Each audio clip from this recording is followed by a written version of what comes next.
Boa noite a todas, a todas e a todos. Com imenso prazer, damos continuidade ao nosso radar. Hoje, com a poeta, escritora, pedagoga e professora Cecília Peixoto da Silva.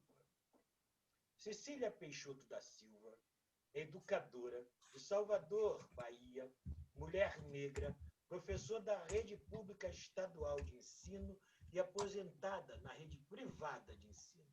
Licenciada em Pedagogia, bacharel em Ciências Contábeis e Direito,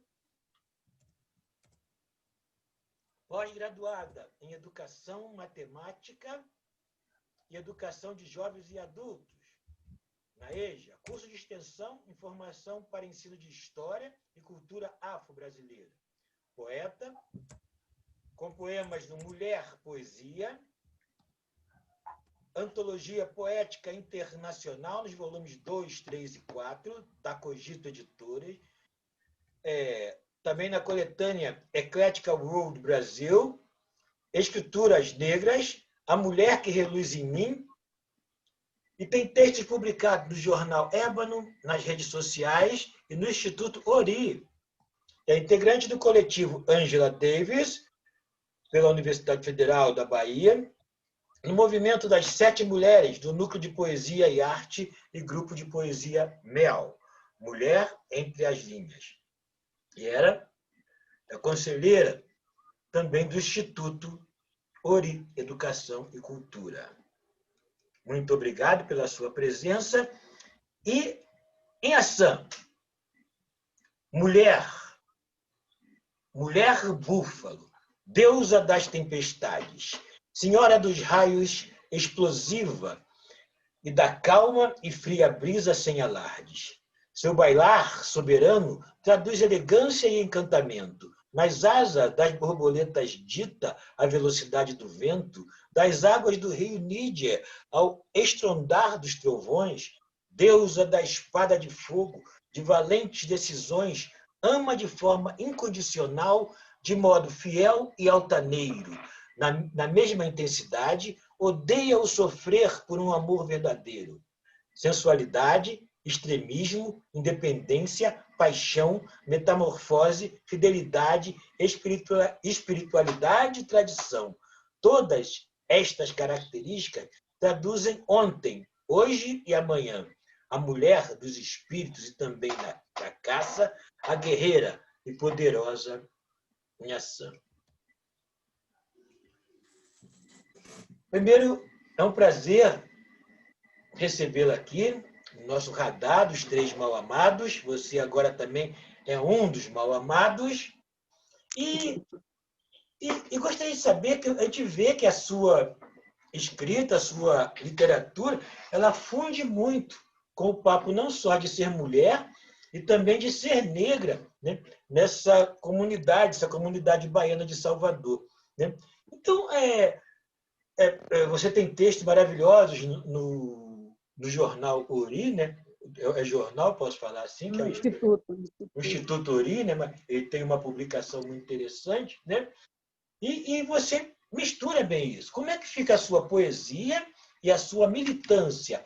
Tem alguma prioridade? Você chegou à poesia pela militância ou faz a poesia para a militância? Como se dá esse processo aí? Em primeiro lugar, boa noite para todos, todas e todes. Eu me apresento, sou Cecília Peixoto, como já foi dito, de Salvador, Bahia, Cecília Peixoto da Silva. A minha escrita, ela aflora a partir dos meus sentimentos. Esses sentimentos em relação à realidade em que eu vivo. Então, de mulher negra, de mãe de filhos negros, de professora, né? De professora, principalmente na escola pública, onde a gente sabe que o contingente dos nossos alunos são, na maioria, afrodescendentes. Então, esse olhar que eu tenho social vem também em função do movimento negro que eu fiz parte, né? A gente não diz que deixou de fazer, mas através do movimento negro. Então, nessa escrita, o que vai corroborar para a minha escrita é a minha forma de gritar, de falar, a minha responsabilidade social em relação a valorizar as nossas raízes, a nossa tradição, os direitos humanos, no viés do racismo, da intolerância religiosa, que não deixa de ser um racismo, a LGBTfobia, a questão da mulher, e também eu também escrevo sobre as minhas questões intimistas, sobre os amores, desilusões, e recentemente eu tenho também escrito poesias eróticas. Então, eu acredito que eu transito na escrita de acordo com o que fala o meu sentimento, sendo que, como você falou muito bem aí, eu não consigo dissociar a minha realidade, o meu olhar de indignação, o meu olhar de valorização da minha negritude dos meus textos. Às vezes eu me sento e vou escrever alguma coisa. Quero escrever, aí eu vou, me sento, aí vem aquela inspiração. Eu aí vou escrever. Quando eu percebo, eu já estou escrevendo eu já estou debruçada sobre um texto que saiu essa questão da minha indignação em relação, digamos assim, ao social, né? Uma outra coisa também que eu acho muito importante, a primeira regra de qualquer escrita, por mais simples que ela seja, é que ela tem que tocar quem escreve. A partir do momento que eu escrevo aquilo que me toca, eu posso também falar para as outras pessoas e, a partir daí, elas podem reelaborar, dar asas à imaginação, elas podem se ver através dessa escrita também, né? Então, eu não consigo separar a minha militância da minha escrita, mesmo porque aí eu vou ter que fazer uma retrospectiva. Como foi que eu cheguei a escrever? Em primeiro lugar, eu não escrevia, eu não escrevo agora, na fase adulta. Eu escrevia desde criança, mas não era diário, porque o diário, o próprio nome já diz, você vai relatar tudo o que aconteceu naquele dia.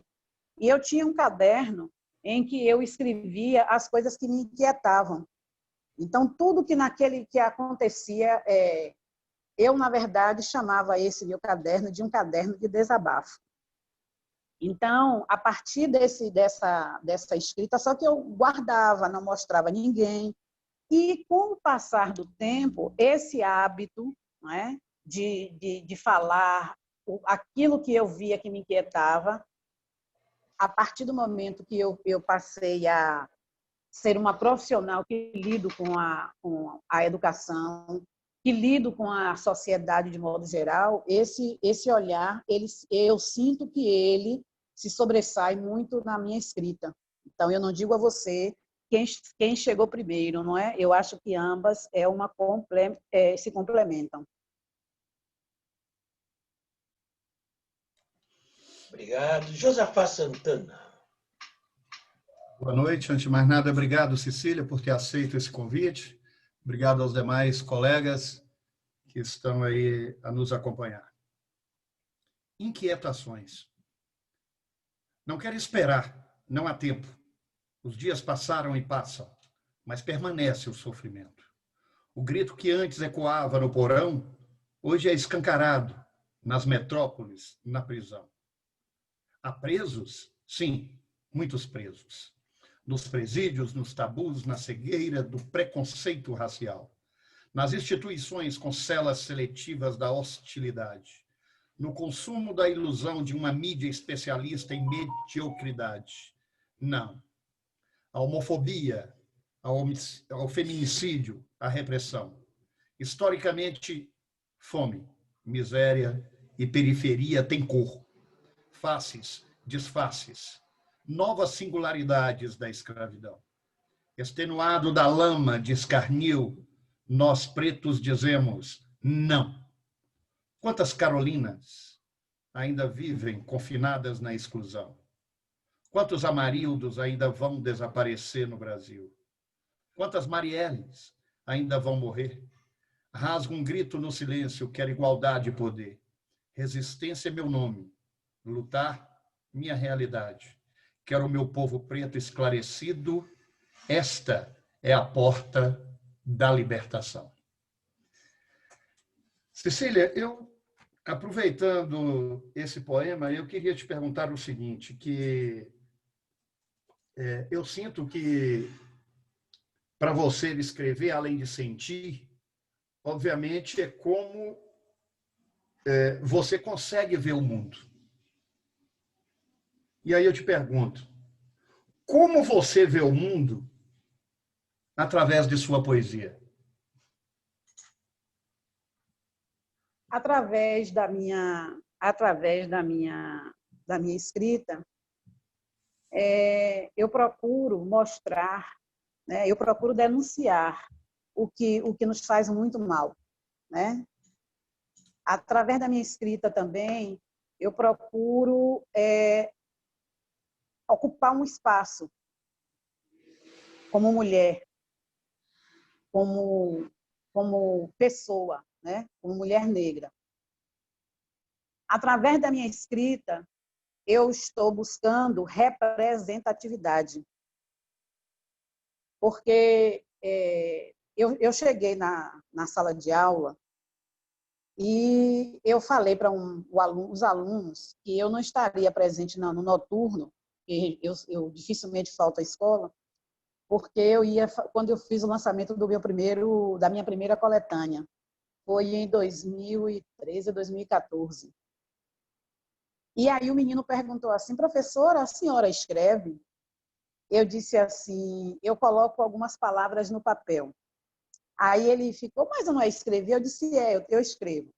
Aí ele disse assim, engraçado, eu nunca vi uma pessoa, eu nunca conheci alguém que escreve de perto. Então, eu acho que nesta observação que ele fez, a minha escrita está tendo representatividade, principalmente no espaço em que nós estávamos naquele momento inseridos. Então, as imagens introjetadas pelo poder discriminatório, ela faz com que, muitas vezes, as pessoas não se vejam inseridas em determinados espaços. Então, o cabelo é ruim.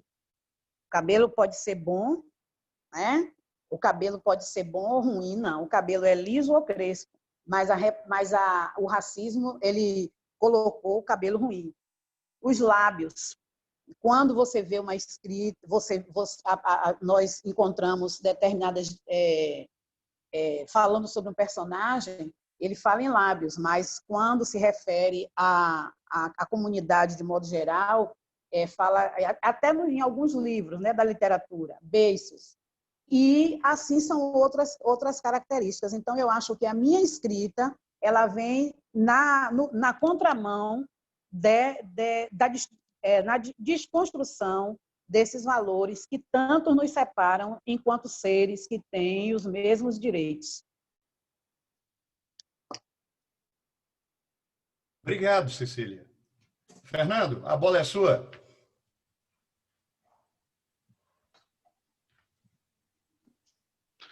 Boa noite, Cecília. Boa noite, Fernando. Vamos lá. Peraí, deixa eu me situar aqui. Caminhos da Fé. Hoje ela saiu de amarelo para reverenciar Orixá. orgulho de ser guardiã da sua ancestralidade. Carrega no sangue herança de várias gerações. Reencontro possível, ultrapassou porões. Em seus olhos, o sol reluz e ilumina. Conserva o jeito mulher e menina entre as ladeiras da sua cidade. Sorri cada parte histórica, tem um pouco de si. O olhar fixo no mar, estrada de água, reino de Iemanjá, seios fartos de mãe, braços abertos, sempre à espera dos rios, água doce em correnteza, banho seu ori. No mar, na terra, no fogo, no ar, reconhece os valores da sua religião. Todos os valores que a permitiu, encontra-se pertencimento aos valores de seus orixás. Cecília Peixoto. Um assunto que sempre eu gosto muito, me atrai, Cecília, é esse da participação das comunidades, né, na poesia. Né? Eu gosto muito quando se trata de saraus, né, em comunidades, na periferia, né, daquele trabalho, acho que é do Sérgio Vaz, acho que é em São Paulo. Né? Me agrada bastante, eu que sou ouvinte de rap, quando a gente ouve o Eduardo do Facção Central falar em versos tipo quantos Drummond numa maca de alumínio, quando a gente ouve o Criolo cantar em uma de suas músicas, é algo tipo salva essa alma aí, leva com sarau, algo assim. Né? Então, me parece que existe uma íntima relação entre poesia e situação social, entre poesia e a luta contra a desigualdade. Na tua opinião, a poesia pode contribuir para a mudança social? Eu gostei muito da sua pergunta, porque eu guardava as coisas que eu escrevia, eu não mostrava. E um determinado momento, eu fiz a leitura de Carolina Maria de Jesus, e a partir dali eu ganhei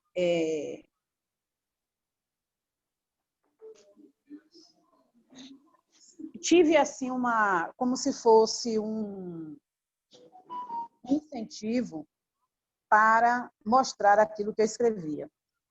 Por quê? Eu fui aluna da década de 60. Eu sou da década de 60. Então, nessa nossa geração,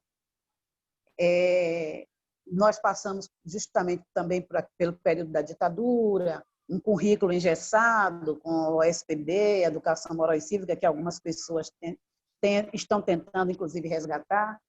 Mas o ensino naquela época, pelo menos para mim, eu não sei se para as outras pessoas a opinião será a mesma, mas a poesia era colocada como algo muito para os intelectuais, assim como as exatas. Né? Então, o professor, um professor de literatura, um professor de matemática, eles tinham dentro do espaço do universo escolar um certo destaque. E eu cresci achando que eu não teria nenhuma intimidade com a poesia. A partir do momento que eu fiz a leitura de Carolina e observei a história dela e como ela chegou, e mesmo ela sendo uma pessoa reconhecida não só no Brasil, mas em outros países, e a própria academia não aceitava diretamente que ela fosse uma escritora. A mesma coisa aconteceu com Patativa do Assaré, que só foi reconhecido no Brasil a partir do momento que lá em Sorbonne alguém chegou e viu que ele estava sendo ele era estudado lá. Então, a poesia, quando você quando a gente escreve, já que é o sentimento, já é aquilo que toca para nós, automaticamente não existe como a gente deixar o lado social de fora. Principalmente porque é também uma forma de você gritar. Então, eu saio de uma educação bancária, porque era uma educação onde só o professor falava, não era levado em consideração a opinião do aluno, não era levado em consideração que o aluno poderia também ser um ser pensante, poderia, inclusive, discordar dele, mas ambos poderiam se complementar. E aí a poesia vai nesse viés. Você também, se você não seguir aquelas normas fixas, aí você não teria nota legal. Então, a gente vai, a educação anteriormente, ela nos afastava da poesia, e isso era algo proposital. Por que era proposital? Para que um pequeno grupo intelectualizado tivesse esse domínio. No momento que essas barreiras começam a ser rompidas, o que é que a gente observa? Aqui, você falou em São Paulo, aqui em Salvador, nós temos uma juventude que produz um material muito bom, que é o Sarau da Onça. Esses meninos, eles têm uma leitura, não existe uma parte que é a produção de rap, mas existe uns meninos que eles não estão só produzindo o rap com a batida, não, eles estão produzindo um texto e eles fazem uma apresentação de uma forma tão real, ele encarna o personagem que eles, a poesia em si, que a gente não consegue deixar de dizer assim, acabou de novo, de novo. E aí a gente está querendo sempre verificar isso. Então, a poesia é uma forma de você conseguir chegar para toda a sociedade sem a distinção do que tem um saldo bancário bom, daquele que é assalariado, para quem frequentou a academia, para quem não frequentou a academia. Obviamente que a gente tem a gente não vai desprezar a teoria, mas a gente sabe que é imprescindível que ele também tenha o espaço dele para ser colocado. Então, no momento em que eu tenho que eu vou fazer um relato, fazer um parênteses, depois eu volto. Me chame a atenção, porque às vezes também eu viajo, né? Um colega, ele faz um trabalho com os alunos, o professor de português. E ele disse que faria um trabalho no Dia da Consciência Negra, e eu fiz esse texto Yansan, não é? Que é uma das orixás femininas do panteão africano do Candomblé. E esse texto, quando os meninos foram fazer o trabalho de apresentação, a menina fez a leitura e ele fez o fundo musical com uma música que não era uma música dos ritos da religião, mas uma música. E a menina recitou e eles fizeram. Quando terminou, eles disseram assim, os alunos que estavam na plateia, agora eu entendi,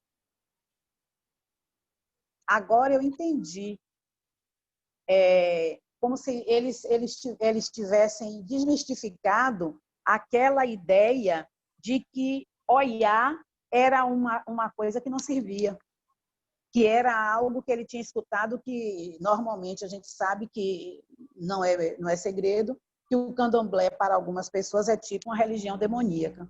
E no momento que eles fizeram a apresentação, eles fizeram toda uma performance para o orixá Oiá, né? Isso é a deusa dos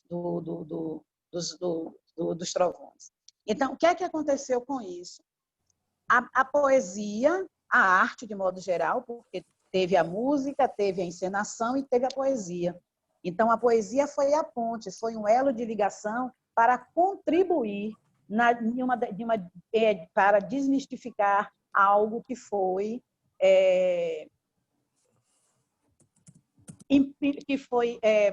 carregado de preconceitos, não é? Por falta de conhecimento.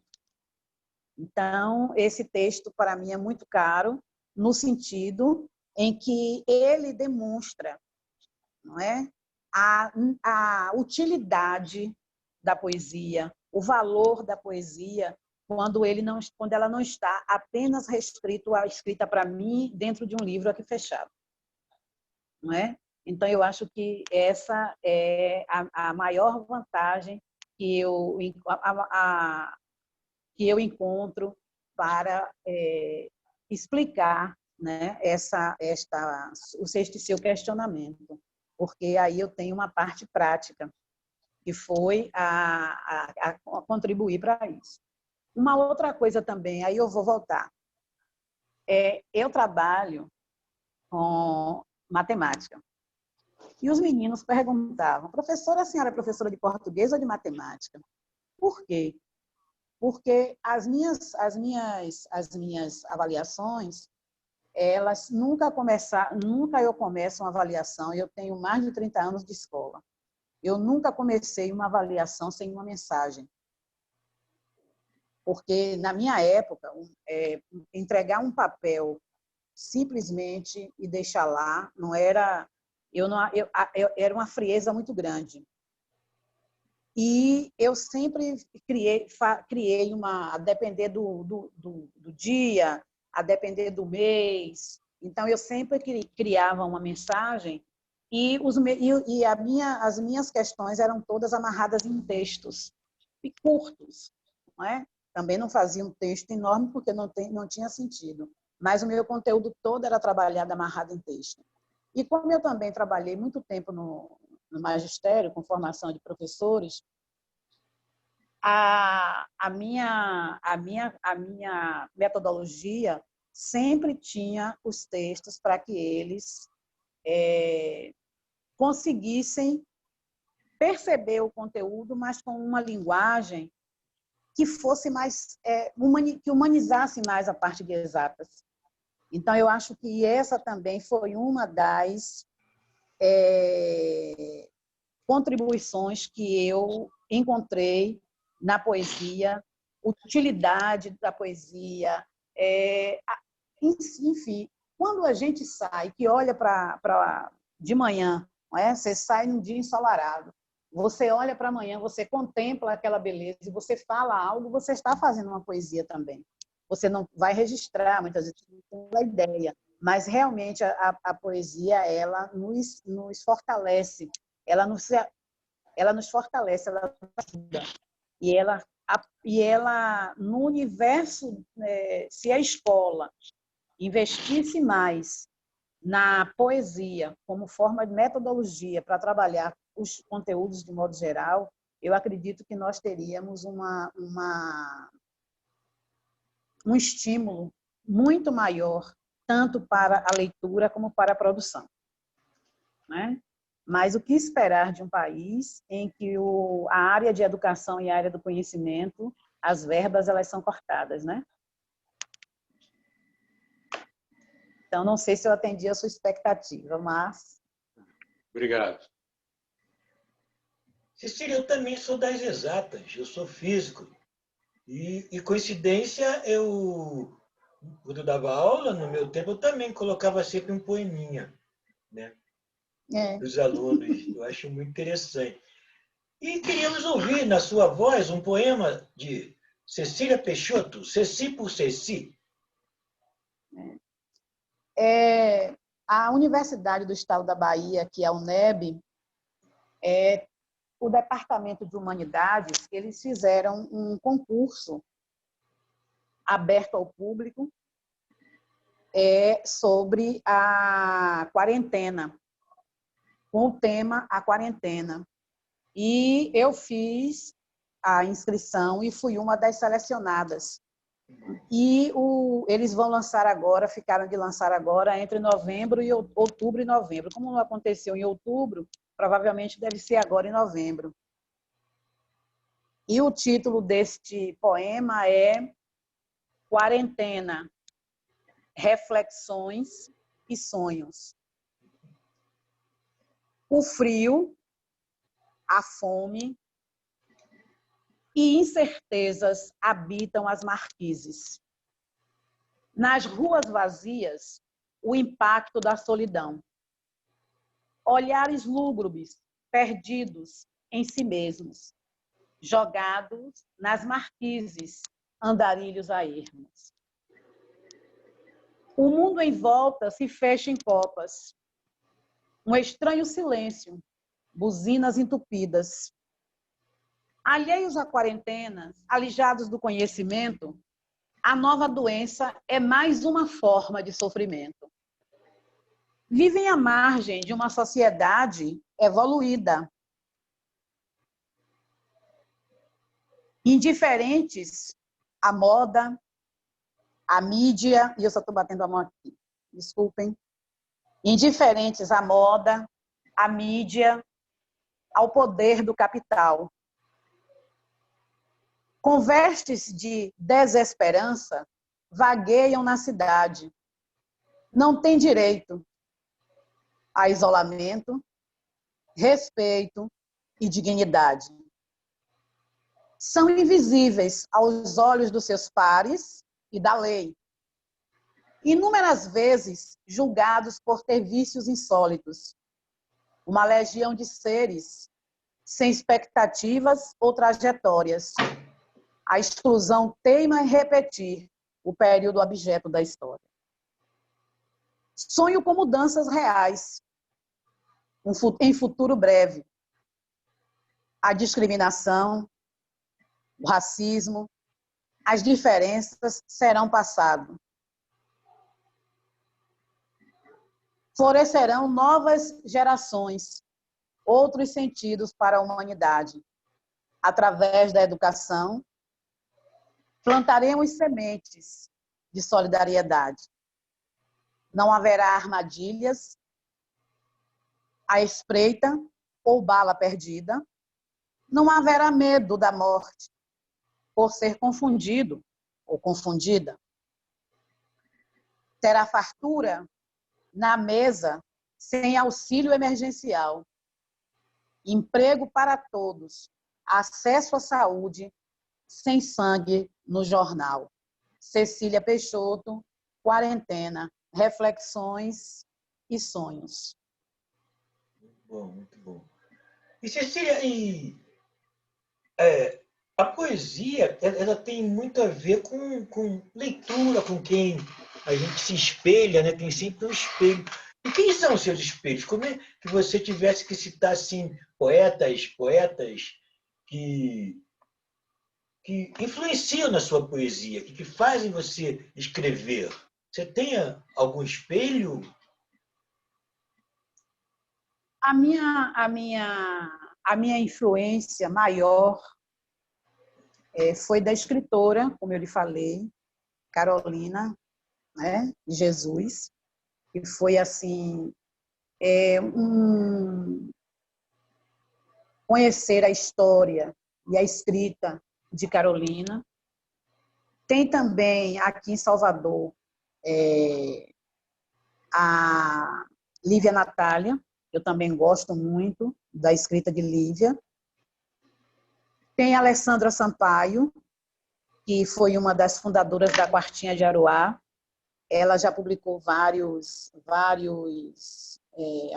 textos nos Cadernos Negros. A própria Conceição Evaristo. E uma das pessoas assim que eu tenho uma grande admiração, que é a Paulina Chiziane, né? Sim, eu gosto sim. muito dos textos da Paulina Chiziane. Também angolana? Aí, a Paulina, ela, no Canto dos Escravizados, que é o que eu tenho do meu lado, né? E eu sempre volto, leio, volto e leio. ela fala exatamente sobre essas questões sociais, ela fala sobre as dores, né, o sofrimento, a indiferença da sociedade. Então, e também eu estava esquecendo de Elisa Lucinda. Eu gosto muito de Elisa Lucinda. Eu tenho ela também como uma referência, tanto da militância, não é? Que ela não consegue, sempre que a gente entra em contato com as entrevistas que Elisa está presente, ela sempre faz uma inferência à questão à questão social, não é? A questão do negro dentro da sociedade. Isso é uma coisa que é muito presente também. Então, essas aí, provavelmente tem outras, mas aí na hora a gente não lembra todas, mas essas aí são as que eu tenho um carinho, talvez, não é? Maior. Um universo feminino maravilhoso, né? Eu vou ler aqui mais um poema seu e passar para o meu amigo Josafá. Pele de ébano. Minha pele é negra, vestes da cor da noite, negras sementes trazidas da África, aqui consideradas insignificantes. O caminhar nem sempre nos trouxe preságios benefícios. O tempo soberano e sorrateiro, apesar dos açoites, garantiu a preservação. Não tire o direito que é nosso. Não nego minhas raízes, meu corpo, meus traços, minha religião, meu cabelo. A luta não me intimida, nem os assassinos, nem a discriminação. O suplício, na travessia do Atlântico, não nos permitiu alienação. A palavra garante expor minha indignação. Minha voz grita e escrevo diferente a palavra liberdade. Sem restrição, medo, humorismo, vergonha ou ilusão. Busco expor nossa luta e reescrever nossa história.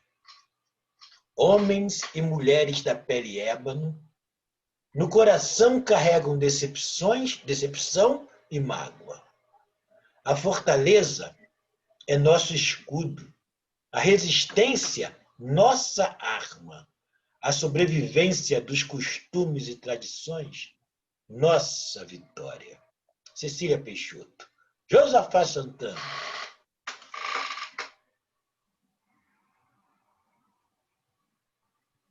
Caminhos da Fé. Hoje ela saiu de amarelo para reverenciar Orixá. Orgulho de ser guardiã da sua ancestralidade.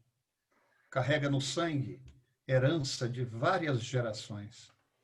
Reencontro possível ultrapassou porões. Em seus olhos, o sol reluz e ilumina. Conserva o jeito mulher e menina. Entre as ladeiras da sua cidade sorri, cada parte histórica tem um pouco de si. O olhar fixo no mar, estrada de água, reino de Iemanjá. Seios fartos de mãe, braços abertos, sempre à espera dos rios. Água doce em correnteza, banham seu uri. No mar, na terra, no fogo, no ar, reconhece os valores da sua religião, todos os valores que a permitiam encontrar-se, pertencimento aos valores e seus orixás. Cecília, eu vou te passar aqui, em meio à minha pergunta, o que você acha que define melhor a sua poesia? A sua poesia, antes de mais nada, como você colocou, é uma maneira de você sentir. Mas eu te pergunto, ela é bandeira de luta?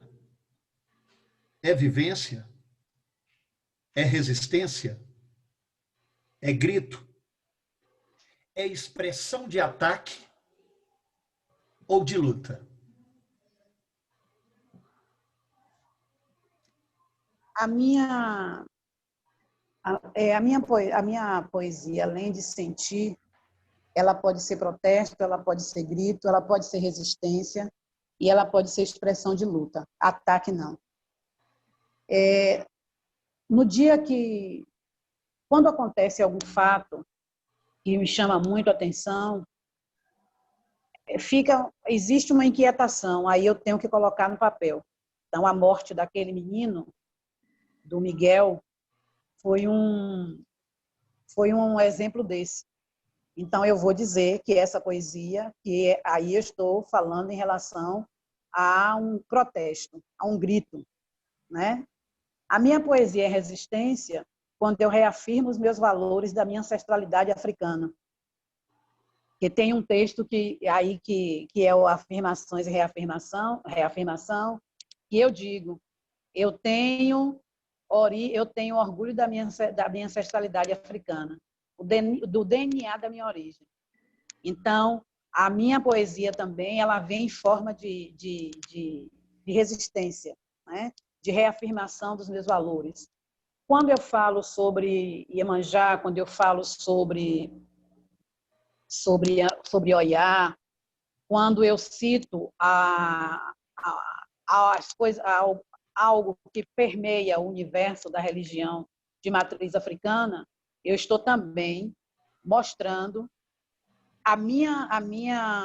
valorizando a minha matriz religiosa, porque até pouco tempo as indumentárias e os arquétipos dos orixás eram tidos como folclore.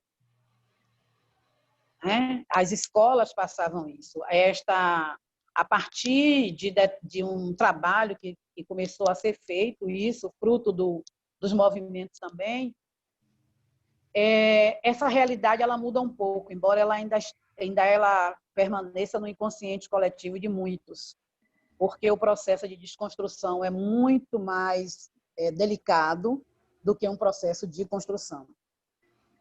Então, eu não vejo a minha poesia rotulada apenas por um ou outro do que você citou, ou protesto, ou grito, ou resistência. Eu acho que ela acumula, depender de cada texto, eu estou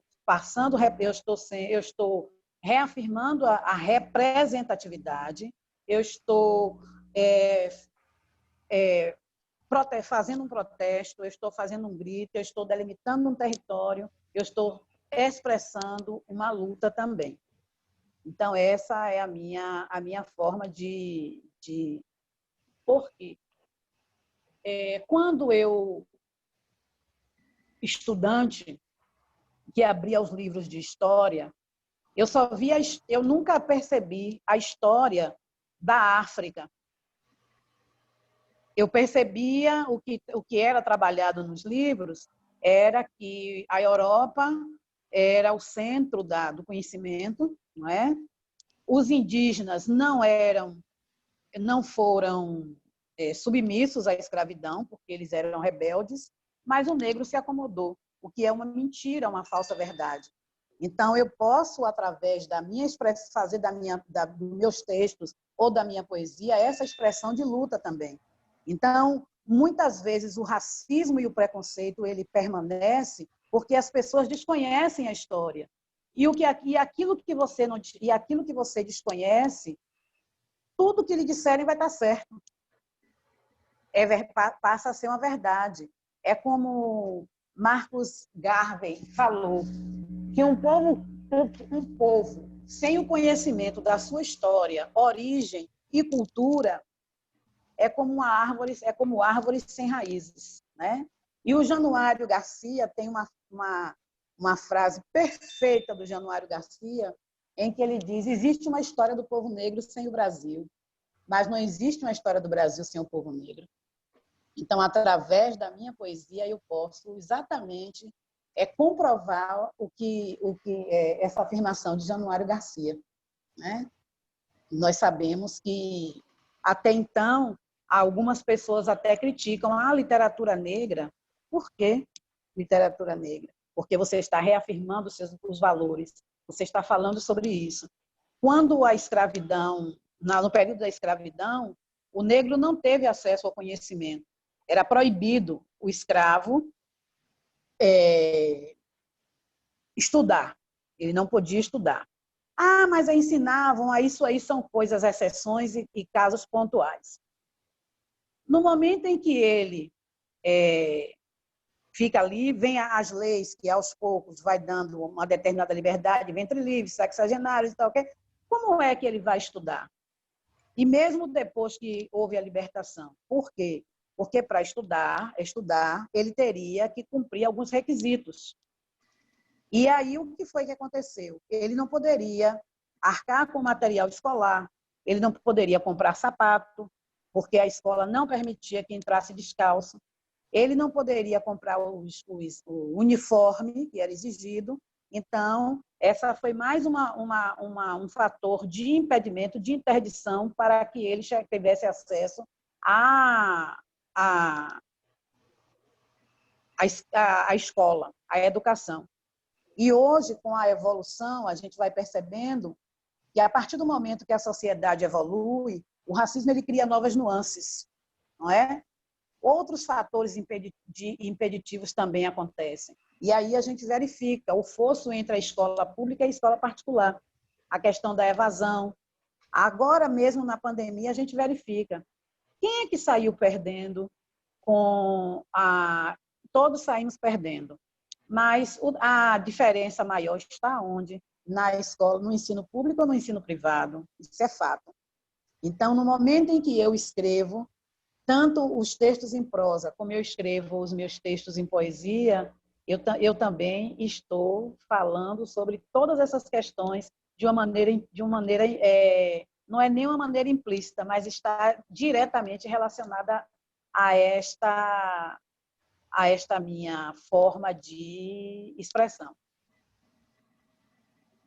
Obrigado, Cecília. Inclusive, eu só queria acrescentar que, em meio a tudo isso que você está falando, de que forma, né, o ensino a essa negritude no século XIX e até mesmo início do século XX, eu acrescentaria também uma outra questão, né, o fato de que, já no final do século XIX e início já da proclamação da República, foi autorizado, né, obviamente, a criação de escolas nas fazendas para um ensino preliminar a esses ex-escravos.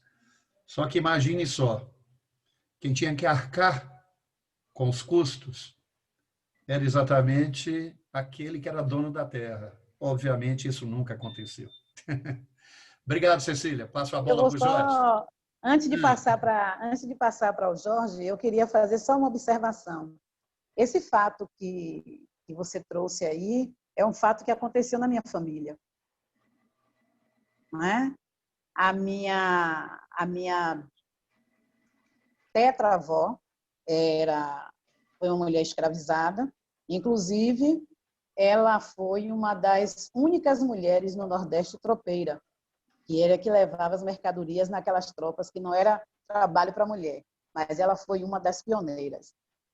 A minha bisavó também, e a minha avó, ela não foi para a escola porque incutiam na cabeça das pessoas, né, os próprios, que quando a mulher fosse para a escola, ela estaria tendo possibilidade de escrever cartas para o namorado. Foi isso que minha avó falou para mim.